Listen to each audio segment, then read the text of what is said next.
A television has a normal price of £675.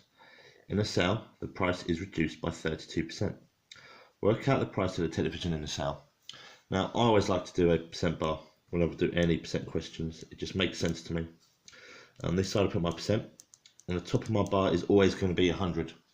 Now we know how much 100 is because that's the original price, which is £675.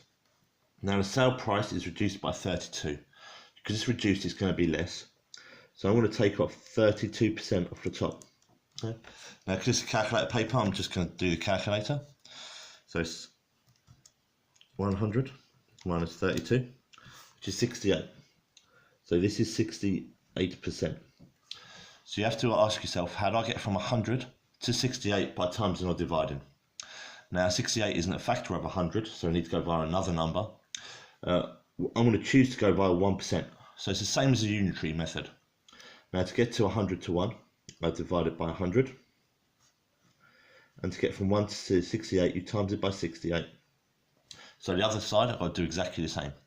675 divided by 100. I'm going to trust my calculator because it's a calculator paper. 675 divided by 100. Okay, equals 6.75. So I know 1% is £6.75. I then have to times it by 68. Okay, which gives me the answer 459. Just have a quick check to make sure it makes sense, to make sure it is lower.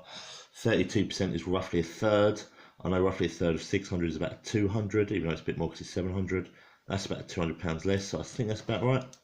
So I'll put £459.